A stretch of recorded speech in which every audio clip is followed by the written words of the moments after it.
Yo, yo, yo, yo, Nakama worldwide. Welcome back to Konkozaki Corner. It's your boy Serge.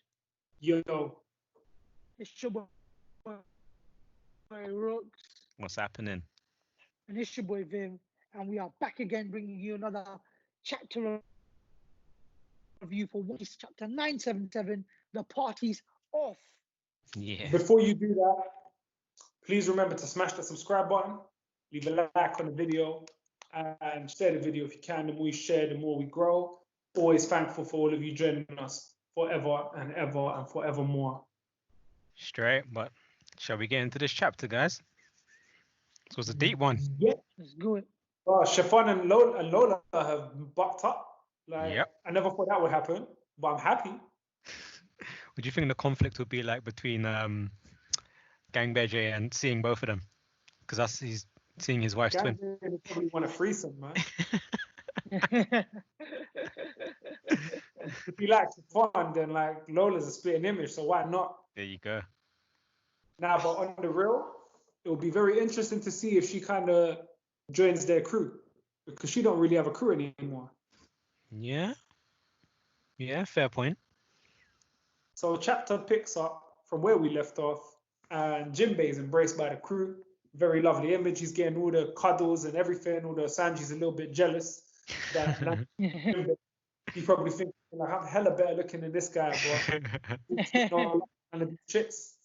I think it's pretty cool to see that, like, Jimbe, I know it got announced that he's a Straw Hat member, but you can see he's part of the fam now. He's just there. Even that little bit where, Nami's bragging to Frankie about how Jimbe sailed the ship before. Yeah. And how Frankie's just like, you know what? I built it, but if we got someone that can take this ship to the limits, I'm happy. Yeah. And I think another thing that got highlighted there was when he said, so we finally got a guy who can make full use of the ship of dreams. So it makes you think about it again, as to say, the ship is also a crew member, which is not usually spoken about.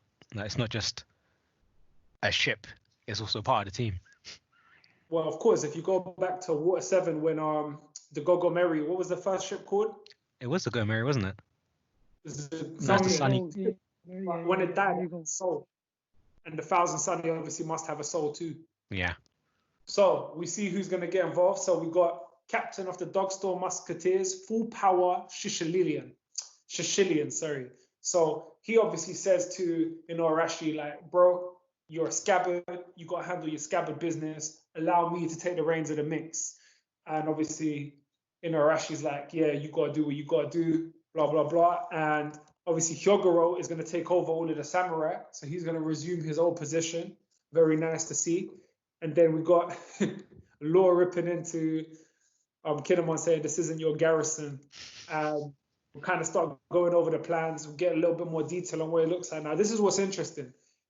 When they have the little map or the outline of Onigashima, it's so similar to Marineford. You come into a cove, but then obviously what's different is it's at the mountain, and you have to go through the mountain to get to where the party is, which is very, very interesting. And I just love the way this was just the funniest thing that Oda did all chapter. Like, Kinemon's coming out with a plan, and then at the end of it, Denjiro kind of mugs him without meaning it. He's like, okay, yeah, so that's the plan you let Tanjiro know because it's so dead. Now, what's the real plan? I love when he has that bit of comedy in there. The funny thing is, we're getting character development on Kinemon about how he's being going for 20, obviously through time travel, and Denjiro's preparing himself, and he's got an image of what everyone's been like stuck in that timeline, and his mind, they were so great when we were with Odin. They were like amazing samurai, and when they've come back, they're just as stupid as they were then. Nothing's changed. They're still as childish. They don't really know what's going on. All about things falling into place for them, and that's the one thing that Oda's getting everyone to see. Like, they've gone through so much struggle in their life that things are now starting to fall in places because it needs to. So the cards are in their hands, fate's in there. They just need to play everything accordingly and have the right people at the right time in the right moves. For sure. Well, also this chapter was really cool is Oda uses Trafalgar Law to narrate the facts and bring reason and order to what we can all see, and just to kind of organize what's going on. So he says it straight.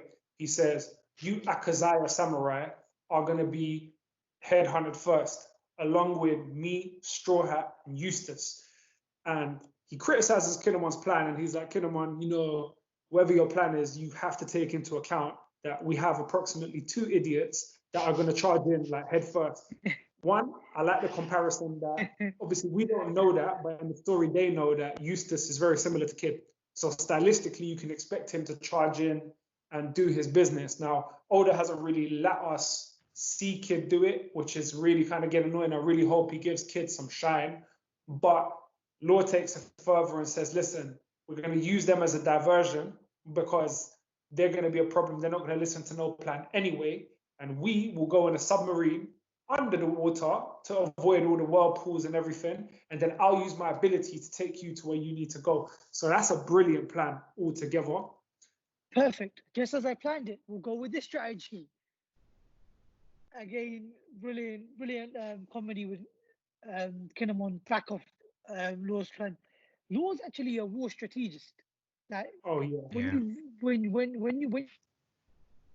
you put it from when we met him, Punk Hazard, he automatically understands the levels of the art of war and where to best position himself and how best to. And I still think to this moment that his fight with Virgo was one of the most brilliant fights on animated in a out of the whole of One Piece. Like this, if that's not in the top 10 for everyone, there's levels, but it shows that he's very clever with what he's doing. Even now, he understands who's around him and what characters he needs to be aware of and how to prepare for that.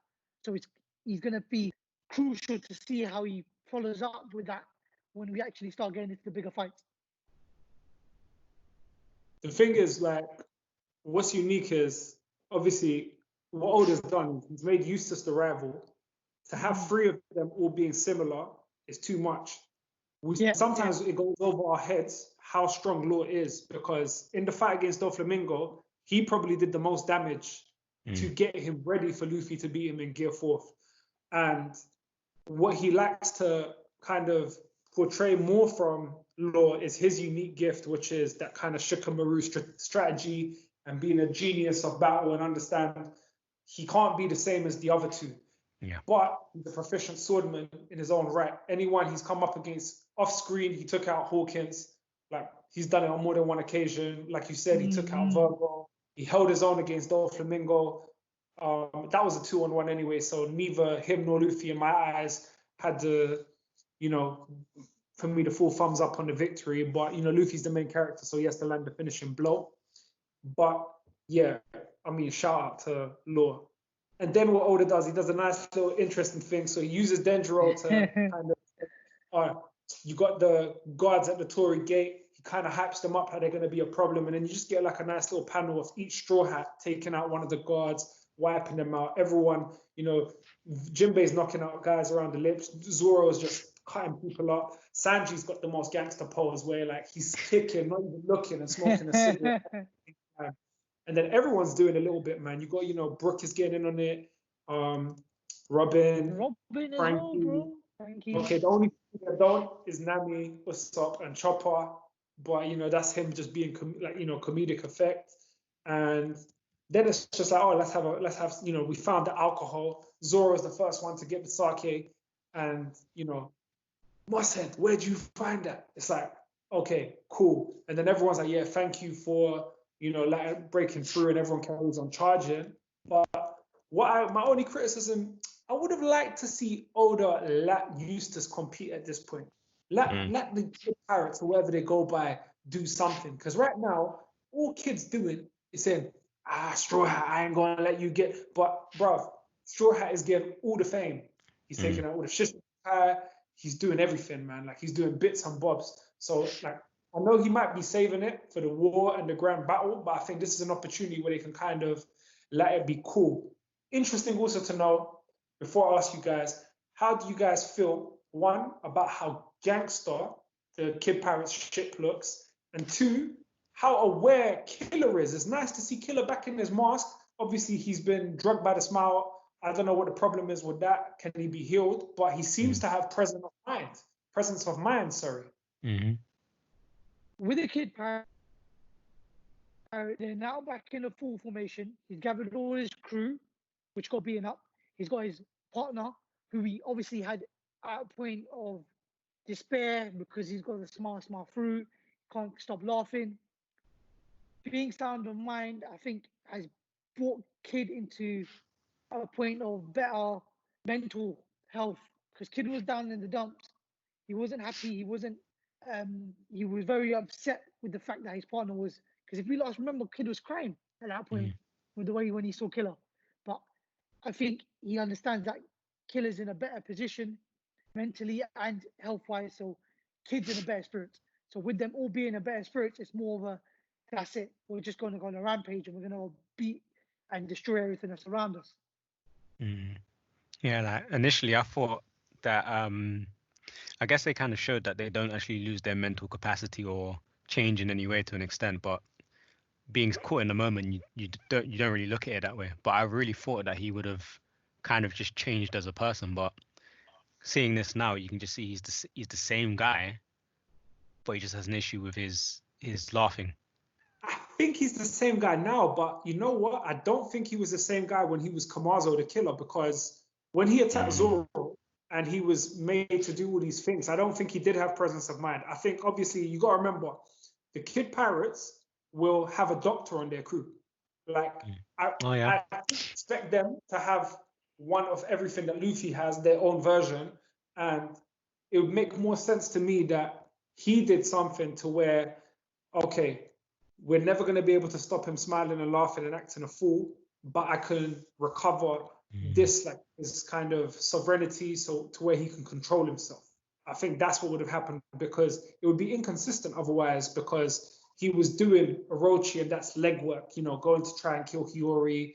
He kind of attacked Zoro. Like, Killer knew who Zoro was because they were both supernova. This is the thing, Killer was a supernova. So he knows about Zoro. Yeah. So he would have said something, like said a name. He definitely didn't have presence of mind then, but clearly they're trying to say like, okay, he's back and part of us now. He's just a bit different. Yeah. Oh, perfect scene with Jimbe behind the helm. Jimbe, don't let Jaggy's ship get there fast. You got it. Leave this to me. Yeah, that's the comedy. And then, like, when we get to Onigashima, I like the way this chapter ended. There was a few things that I was like, wow. Now, I'm not going to go in order, because my first question is this, yeah?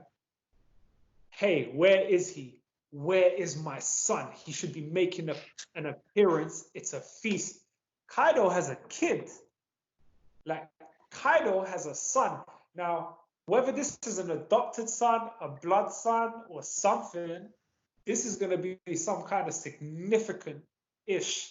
I want to swear. Like, I want to use a foul mouth for this. Foul mouth for this, but like, yeah, man. Like, obviously, he's someone that doesn't come out often, and it'll be very, very interesting to see what Oda's playing with here, because I did not expect that. Okay, I'm gonna put it out there, yeah. Kaido is such a madman, such a beast. I reckon his son's gonna be the complete polar opposite. That's what I was thinking. we're gonna have a meek, small, fragile, very quiet, introvert spectrum of an individual coming through to the scene. It's like, hi guys, can I sit here? And it'll be interesting because Oda is known for the comedy and he's known for the parallels. So I can see him doing something like that, and being surrounded by such loud and powerful characters, his son automatically gets respect, even without being strong. So it's all seeing if it is going to be this case, how they all subservient to him. But again, we don't know. I'm playing it like everyone else though. I can imagine his appearance looking somewhat small, like to say Hyogoro. When you look at Hyogoro, you think nothing of him, old man, but then he's got power. He's powerful. I reckon if that is the case of him looking a certain way, I reckon he might even be as much of a problem as Kaido is. I personally think, like, I don't see him being a weakling because I just don't see that kind of storyline being interesting because Kaido doesn't have that kind of caring, I'm going to protect my son. I mean, not saying he can't create that. What I think what the individual quirk about Kaido's son will be something in the lines of how Big Mom has Pudding. And Pudding played a very important role in the sense of, I think she had something to do with, was it to do with the poneglyphs or? No, wasn't put in the one that took the memories out? Memory tape. Yeah, but not just memory. Pudding had like, there's a reason why they wanted to, Yeah. she played, I forgot, She was I'm going to have to part of. refresh. She's part of a tribe, a special tribe with the third Yeah. eye, but I can't remember exactly what it was. And that third eye played Oh, right. something Apologies. important Yeah. in terms of the No. One Piece. You're right. I completely forgot about that. Yeah. Apologies. Yeah, sorry. Yeah, the And I all-seeing think- eye. And I think Kaido's son will, again, like a person like Kaido, he doesn't strike me Hey, as a you're guy coming that out with thinks, some gems, hey, you I know. want to have a family.